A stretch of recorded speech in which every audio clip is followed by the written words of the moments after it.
नमस्कार। आज सोमवार है और हम आज खबरें बहुत है हमारे पास। खबरों के अलावा भी बहुत सारी जानकारी है जो आपके लिए हम समेट के लाए हैं। खबरों के अलावा कुछ राजनीतिक चर्चा भी है, उस पर भी हम बात करेंगे। क्या हो गया है कि प्रीतमपुर का कचरा जले न चले, पर कचरे में इतना कचरा हो गया है कि अब अधिकारी पता लगा रहे हैं कि रायता किसने फैलाया है। इस पर हम बात करेंगे राजनीति पे। पर उसके पहले हम आपसे बात करना चाहते हैं, आज अखबारों की जो मूलतः खबरें हैं उसमें से कुछ अच्छी खबरों का चयन हमने किया है जिस पर हम बात करते हैं। शेखर जी, सबसे पहले हम पत्रिका की बात करते हैं। आज पत्रिका की महत्वपूर्ण खबरों में आज जो सामान्य खबरें हैं वो तो रेगुलर खबरें हैं। जो साइबर बनाने के लिए इंदौर भी एक केंद्र बन गया है, यहाँ लोग बड़ी तादाद में फ्रॉड और सब कर रहे हैं और पैसा निकाल रहे हैं। दूसरा जो है, ये 417 करोड़ की लागत से नए एसटीपी बनेंगे और ये एमआईसी का आज बैठक हुई थी। एमआईसी की बैठक में इसमें फैसला हुआ है कि नमामि गंगे मिशन के तहत टेंडर जो जारी हुआ है उसको मंजूरी के बाद इसकी पुष्टि होगी और ये काम शुरू हो जाएगा। क्या फायदा होगा इसके बनने से? बिल्कुल सही बोल रहे हैं आप। कान्ह और सरस्वती नदी को साफ करने के लिए 3 एसटीपी प्लांट नगर निगम को बनाना है। नमामि गंगे मिशन के तहत तो सेंट्रल गवर्नमेंट से पैसा मिलाएगा, जिसके लिए एसटीपी का काम चालू कराना है। दिल्ली से मंजूरी मिल गई है, इसलिए वाकई ताबड़तोड़ एमआईसी भी पिछले दिनों ही हुई थी, पर तुरंत बुलाई गई एमआईसी की बैठक को और इस बैठक के अंदर ये तय किया गया है। एमआईसी की बैठक खत्म हो चुकी है, सिर्फ सैद्धांतिक मंजूरी देनी थी महज, मंजूरी हो गई है। चूंकि मामला बड़ा है, हो सकता है, मुझे लगता है कि इसको मंजूरी का टेंडर भी हो जाए काम शुरू होने के लिए। परिषद में ले जाने की मुझे नहीं लगता कहीं इसकी जरूरत पड़ेगी। नहीं, अच्छा है। शहर को जो है जितना ज्यादा सवाल उठता है कि समय पे काम हो जाएगा ये वाला कि नहीं हो पाएगा। मेरे लगता है कि इसका काम समय पे इसलिए करना पड़ेगा, होगा नहीं, इसको करना पड़ेगा। सिंहस्थ को देखते हुए ये पैसा मिला है और मुख्यमंत्री मोहन यादव की मंशा भी जो सिंहस्थ के पहले जो है शिप्रा नदी की शुद्धिकरण को लेकर है, क्योंकि हमारे यहाँ से कान्ह और सरस्वती नदी से जो पानी जा रहा है गंदा पानी, वो शिप्रा को भी गंदा कर रहा है। एक और खबर है इसके अंदर शेखर जी, एमआई में जो है वो करीब हर दिन 10 मशीनें कुछ आ गई हैं और हर महीना 230 से ज्यादा मरीजों का अब डायलिसिस हो सकेगा। इन दिनों शहर में किडनी के मरीजों की संख्या बहुत तेजी से बढ़ रही है। ये तो पता नहीं है कि क्या कारण हो रहे हैं, पर बहुत तेजी से किडनी के मरीज बढ़ते जा रहे हैं और उसका कारण ये हो रहा है कि एक बार भी अगर आप डायलिसिस कराते हैं तो 2 से 2,500 रुपये चले जाते हैं। आम आदमी को महीने एक हफ्ते में 2 बार कराना पड़ता है, 10 से 12 हज़ार का खर्च होता है। बहुत तकलीफ होती है मध्यम वर्गीय परिवार हो, गरीब परिवारों के लिए तो आयुष्मान योजना में रहता है, पर 10-12 हज़ार रुपये किसी भी परिवार के लिए, कोई भी हो, उसके लिए बड़ा कठिन हो जाता है निकालना। और डायलिसिस में आदमी का अपना खुद का जीवन बचाने के लिए संघर्ष करता रहता है। क्या है शेखर जी, कुछ अच्छा है सर? आपका कहना बिल्कुल सही है। जिस तरीके से आप कह रहे हैं कि आयुष्मान में डायलिसिस मुफ्त में हो जाता है, पर मुफ्त में कराने के लिए कितनी तापाड़ बेलना पड़ रहे हैं। हम बड़े अस्पताल में देख सकते हैं, एमवाई में अभी तक 8 ही मशीनें लगी थी जिनके भरोसे डायलिसिस चलता था। वो हालात कई बार ऐसे बनते हैं कि वहाँ जो मरीज भर्ती हैं उनका डायलिसिस रात में करना पड़ता है, क्योंकि दिन में मशीन खाली ही नहीं मिलती है। अभी 10 मशीनें और बढ़ गई है तो 18 मशीनें हो जाएगी। 18 मशीनें होने से 230 लोग रोजाना डायलिसिस करा पाएंगे। एक बहुत अच्छी पहल और बहुत जरूरत है इसकी। नहीं, अच्छा भी है, शहर के लिए भी, हमारे शहर के लिए भी उपलब्धि होती है। अब हम अग्निबाण की खबरों की बात कर लेते हैं। अग्निबाण की खबरों में अब पहले पेज पे तो आज वो प्रशांत किशोर जी वहाँ बिहार पटना में बैठे थे, उनको थप्पड़ मार के पुलिस उठा के ले गई। रात को पता नहीं कहाँ ले गई, ये पता नहीं लगा उनका। अब जब छूटेंगे तब पता लगेगा उनका। राजनीति कर रहे हैं वहाँ, जो भी हो रहा हो। अब इंदौर की खबरों की बात कर लेते हैं। ये एक पुरानी खबर है, सड़कों पर 2 लाख वाहन दौड़ रहे हैं, हम 2-3 बार बात कर चुके हैं इस पर। ये एक अच्छा है ये कि आज जो सुबह सुबह भीख मांगने निकलते थे उनको जो पकड़वाने वाले जो इंदौर के नागरिक हैं उन्होंने सूचना दी और उसके बाद में अलग अलग सूचनाओं पे 15 भिखारी पकड़ लिए जाएंगे। तो जिन लोगों ने पकड़ा है उनको 1-1 हज़ार रुपये का नगद इनाम कलेक्टर ने दिया है। क्या है बड़ा मामला? ये बड़ा ही रोचक और अच्छी खबर है, क्योंकि शहर को भिक्षुक मुक्त करना है। इस पर नगर निगम, जिला प्रशासन मिलकर काम कर रहा है। कलेक्टर आशीष सिंह जी ने एक फरमान जारी किया था, एक आदेश निकाला था, जिसके अंदर भिक्षा देना एक अपराध बता दिया गया है और उसके ऊपर ये भी कहा गया है कि आप पे जुर्माना लग सकता है, मुकदमा दर्ज हो सकता है। साथ ही उन्होंने उन लोगों को इनाम देने का भी ऐलान किया था जो सूचना देंगे कि उनके इलाके में भिखारी आ गए हैं। तो सूचना पे जैसे ही सूचना जाती है, भिखारियों को पकड़ने के लिए टीम आ जाती है और टीम ने जैसे 15 भिखारियों को पकड़ा है, उसके एवज में 6 लोगों को 1-1 हज़ार रुपए का इनाम मिला है। बाकायदा कलेक्टर से उन्होंने 1-1 हज़ार रुपए का इनाम लिया और फोटो भी खिंचवाए और अखबारों में आज उनके फोटो चस्पा हुए। अच्छा, इनको देखते ये भिखारी शूटर कहलाएंगे बाद में थोड़े दिन। इन लोगों को जो है ना, ये जो है भिखारी शूटर कहलाया करेंगे थोड़े दिन बाद में। इनका योगदान कहा जाएगा, ये फोटो फ्रेम करके रखे जाएंगे कि शहर को भिक्षुक मुक्त करने में इन लोगों का अहम योगदान रहा है। हाँ, नहीं, अच्छी बात भी है। चलो कुछ काम तो कर रहे हैं यार, बेचारे कुछ नहीं कर रहे तो उससे कुछ तो कर ही रहे हैं ना लोग। एक और खबर यार ये है कि 7 करोड़ से सवरे का अग्रसेन चौराहे से 3 इमली का मार्ग और 100 दिन में ये पूरी सड़क का हुलिया बदल देंगे। सड़क का हुलिया बदलेंगे कि हुलिया बदल जाएगा, क्या है ये? सर 100 दिन में सड़क को आदर्श सड़क बनाने को लेकर इंदौर में और भी कई सड़कें खोली गई, पर देखा जाए तो सिर्फ गेटर क्लास रोड ही आदर्श रोड बन पाई थी। उसके बाद में हालांकि उसकी जो बदहाली हुई, हम जाके देख सकते हैं कि आ नाम का उसमें कुछ बचा ही नहीं हैगा। अब ये बात कर रहे हैं अग्रसेन चौराहे से 3 इमली तक के आदर्श रोड बनाने की। मुझे लगता है 7 करोड़ रुपए वहां ये पैसा लगा के बर्बाद करने वाला फैसला लग रहा है मुझे, क्योंकि उस रोड पे ट्रैफिक इतना आएगा, उस रोड पे गाड़ियों का आवागमन इतना आएगा, उस रोड को आदर्श कैसे बनाएंगे? उस रोड पे जगह नहीं है, उस रोड पे दिन भर ट्रैफिक जाम होता रहता है। वहीं नवलखा बस स्टेशन पास में है, तो मुझे लगता है ये निर्णय ठीक नहीं है। क्योंकि ठीक है, नगर निगम है, यहाँ सब कुछ हो सकता है। हाँ, ये आखिरी की लाइन सबसे अच्छी, यहाँ सब कुछ हो सकता है, इसलिए आप कुछ भी कर सकते हो। 7 करोड़ तो किसी का तो काम होगा कम से कम ना। एक और खबर है केवल जानने के लिए है कि मऊ से राहुल गांधी फिर से यात्रा निकालेंगे। जीतू पटवारी जी ने जानकारी दी है कि वो इस बार 26 जनवरी से फिर यात्रा शुरू कर रहे हैं। जय बापू, जय भीम, जय संविधान यात्रा। और इसका कांग्रेस वर्किंग कमेटी दिल्ली से जो है पूरा प्रोग्राम जारी करने वाली है।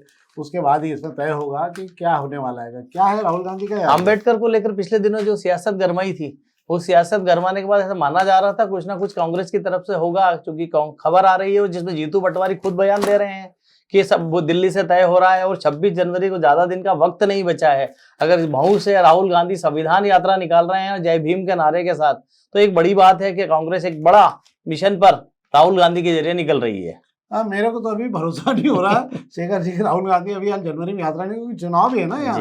2 राज्यों के चुनाव दिख रहा है सामने के साइड में, तो हो सकता है ये भी हो जाए कि क्या है, सब हो सकता है शायद।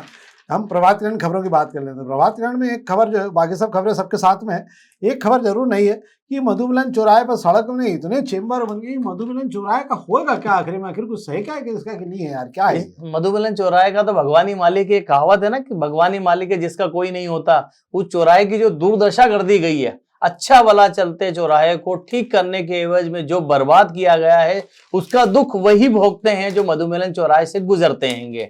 अब सड़क बनाने वाले ठेकेदार पे इतना दबाव बनाया गया कि वो चेंबर ही भूल गया, चेंबर पे ही उसने कंक्रीट चढ़ा दिया। अब मान लो कभी जाम की स्थिति बन जाए, सीवरेज चौक हो जाए, उसको कहाँ ढूंढा जाएगा? अफसरों की देर से नींद खुली। नगर निगम के जिम्मेदार अफसर जो बहुत ही स्मार्ट अफसर हैंगे, वो आप ढूंढ रहे हैं कहाँ चेंबर है, उसकी मार्किंग कर लो, नहीं तो वो भी खत्म हो जाएगा। सही बात है, ये भी होना चाहिए। एक और खबर राजनीति से जुड़ी हुई, इस पर हम राजनीति में बात कर लेंगे। जीतू पटवारी जी और कालराज जी वाला मामला जो है, आखिर कहाँ जाके रुकेगा ये मामला, इस पर हम बात कर लेंगे। कितने दिन और लगेंगे, मेरे को लगता नहीं बहुत ज़्यादा इसमें कुछ होगा। अब हम दोपहर की खबरों की बात कर लेते हैं। दोपहर की वो खबरों की बात करता हूँ आपसे मैं, पहले पेज की खबरों की, जो आपको शायद कहीं पढ़ने को न मिल रही हूँ शायद। एक तो आज हाई कोर्ट ने, जबलपुर हाई कोर्ट में केस चला है प्रीतमपुर के भविष्य को, प्रीतमपुर और कचरे के दोनों के भविष्य को लेकर 3 से 4 याचिकाएं लगी थी, कुछ इंदौर की लगी थी। मध्य प्रदेश शासन ने अपना पक्ष भी रखा उसके अंदर, और आखिरी तक शासन इस बात पर अड़ा रहा कोर्ट में कि हमें कचरा अनलोड करने की अनुमति दी जाए। कोर्ट ने कहा कि न्यायालय ने ये कहा कि हमने पहले जो आदेश दे रखा है उसी के आधार पर इस प्रक्रिया का पालन किया जाए, हम अलग अलग कोई भी आदेश नहीं निकालेंगे। पहली बात हुई। दूसरी बात इसके अंदर एक और हुई जो मतलब आश्चर्यजनक भी, और ये सारा जो वहाँ रायता फैल गया है जिसे कहा जाए, और ये कहा गया कि सब जो है साहब ये बड़ा बिगड़ गया, तो उसका श्रेय जो है मीडिया को दिया गया। और उन्होंने कहा ये अखबारों ने और जिन लोगों ने जो है वहाँ पे इतना माहौल ख़राब कर दिया और लोगों को जो है गलत खबरों से वो किया, भ्रम पैदा हो गया, उसके कारण ये जो है काम नहीं हो पाया। अब समझ नहीं आ रहा है कि सरकार सही कह रही है या मीडिया सही कह रहा था। ये तो थोड़े दिन बाद आपको पता लगेगा, जब कचरा जलना शुरू होगा उसके बाद ही हम पता लगा पाएंगे। चीन से भारत में वापस कोरोना के बाद फिर वायरस आ चुका है, और बेंगलुरु में एक 8 माह की बच्ची को जो है पहला केस दर्ज किया गया है, जिसमें HMPV वायरस का मामला मिला है। इसको जांच में देखा गया। हालांकि सेंट्रल गवर्नमेंट ने अभी इस मामले में कोई भी जानकारी नहीं दी है, और ना वो बता रही है कि इसमें आगे क्या है और क्या नहीं, मतलब पुष्टि नहीं हुई है। और मुझे ऐसा लगता है कि मामला गंभीर है, इसमें ज़्यादा बेहतर ही हो सकता है कि इस मामले में चीन से अपने पहले तो रिश्ते समाप्त कर लेना चाहिए आने जाने वाले, नहीं तो ऐसा नहीं हो कि फिर वापस वही कोई दिन देखना पड़े जो निकल गएंगे। और इसके अलावा अगर हम खबरों की बात करते हैं तो दोपहर की खबरों में एक तो नगर निगम ने एक साल में 43,000 से ज़्यादा चालान बना दिए हैं। ये काय के चालान है? ये गंदगी के चालान है सारे। अच्छा, अलग अलग मद में जो बनाए हैं, किसी को खुले में शौच करते हुए, किसी को थूकते हुए, किसी को कचरा फेंकते हुए, किसी को पानी ढोलते हुए जो चालान बनाए, ये चालान का हिसाब दिया गया है। वाह, यही बहुत बढ़िया बात है। और एक प्रीतमपुर की खबर की बात कर लेता हूँ 1 मिनट में आपको, कि पूरे पीथमपुर में आजकल केवल जो है ये कंटेनर को लेकर चर्चा हो रही है। कुछ लोग कह रहे हैं अपन छोड़ के जाना चाहते हैं, कुछ लोग कह रहे हैं अपन छुट्टी ले लेते हैं, आवेदन लगा देते हैं। और त्रासदी को लेकर लोग इतने भयभीत हैं कि लोग भोपाल के जो जानकारी है कि गैस कांड में क्या हुआ था, कैसे लोग गए थे और कैसा हादसा हुआ था, उसको लेकर अलग अलग जगह छान रहे हैं कि कहाँ से जानकारी मिल पाएगी। और पीथमपुर में तमाम जगह पर एक ही चर्चा है कि हमारा भविष्य क्या होगा। हालांकि सरकार अपनी तरफ से आश्वासन दे रही है कि घबराने की कोई बात नहीं है, पर अब लोग किस पे भरोसा करें और किस पे नहीं करें, ये है। कुछ सोशल मीडिया पे जो जानकारी हमारे पास अभी दिन की आ गई वो भी मैं आपको बता देता हूँ 1 मिनट के अंदर। एक तो शेखर जी, आज MIC की बैठक में एक और बड़ा फैसला हुआ है कि मालवा मिल से पाटलिपुरे पे जो रोड जा रहा है उस पर जो है एक ब्रिज बनाने को लेकर पाटलिपुरा चौराहा, तो वो पारित किया गया। तो ये सीन क्या है, मतलब वहाँ पे क्या है, इस तरह बनेगा, उस तरह बनेगा? यहाँ पहले से ही जो है मालवा मिल चौराहे से लेकर भमोरी तक एक एलिवेटेड पुल बनाने की योजना पर काम नगर निगम कर रहा है। विधायक रमेश मेंदोला इसकी पहल कर चुके हैं। तो मुझे लगता है कि ये जो रोड सीधा जा रहा है, इस रोड पे तो ये पुल नहीं होगा। ये पुल अगर बनता भी है पाटलिपुरा चौराहे पर, तो ये फिर LIG से लेकर परदेशीपुरा की तरफ जो रोड जा रहा है उस पर होना चाहिए। अच्छा, इसमें जो है, इस पे ये जो है इसको लेके जो उन्होंने कहा है, इसमें शायद 6 करोड़ की लागत से बनेगा ये पुल। और मालवा मिल से पाटलिपुरा चौराहे तक बनेगा। मालवा मिल से पाटलिपुरा चौराहे बनेगा यार ये। तो ये एलिवेटेड की बात की जा रही है। हाँ, ये एलिवेटेड ब्रिज है ये। और पर एलिवेटेड अगर मालवा मिल से पाटलिपुरा तो 6 करोड़ बन जाएगा क्या ये? बड़ा विचित्र है, इसको समझना होगा इसमें क्या कहना चाह रहे हैं, ये क्या बनाना चाह रहे हैं और लिख क्या रहे हैं और असल में काम क्या करना चाह रहे हैं, इसको भी देखना पड़ेगा। ये कुछ गड़बड़ है इसमें, कुछ तो गड़बड़ है इसमें, क्योंकि 6 करोड़ में पुल तो नहीं बन सकता है। एक अखंडधाम के बाहर कोई कब्जा वब्जा कर लिया किसी ने, तो आज साधु संत मिलने गए थे कलेक्टर साहब से, उन्होंने भी कहा कि हम देखते हैं। और ये जो है 337 मीट्रिक टन वाले मामले में बाकी जानकारी दे देता हूँ कि 2 हस्तक्षेप आवेदनों को जो है अनुमति दी गई है। एक इंदौर मेडिकल कॉलेज के पूर्व छात्रों ने लगाई थी, जिसमें उन्होंने यहाँ बीमारी को लेकर जिक्र किया था। दूसरा ये है कि उच्च न्यायालय ने 18 तारीख फिर लगाई, 18 फरवरी तक, और 6 हफ्ते का समय दिया है पीथमपुर की जनता का विश्वास जीतने के लिए सरकार को। अगर सरकार ने विश्वास जीत लिया तो कचरा जल जाएगा, विश्वास नहीं जीत पाई तो कचरा हो जाएगा। जो भी होगा उसके बाद ही पता लग पाएगा। तो ये तो थी आज की हमारी खबरें। अब हम राजनीतिक चर्चा कर लेते हैं। शेखर जी, पहला मामला तो ये है कि ये जीतू यादव जी और माननीय श्री पार्षद महोदय कालरा जी के बीच जो घमासान चला था, इसका क्या दृश्य दिख रहा है आपको? कोई समझौता हो जाएगा या ठीक है चलने दो? जीतू यादव और कमलेश कालरा के बीच में जो विवाद शुरू हुआ है, उसके अंदर हम रोजाना एक नई ऑडियो क्लिप देखते हैं, सुनने में आती है, देखते हैं। कल जो ऑडियो क्लिप आई थी, वो ऑडियो क्लिप सीधी सीधी बता रही है कि जीतू यादव का नाम इस पूरे घटनाक्रम में आया कैसे।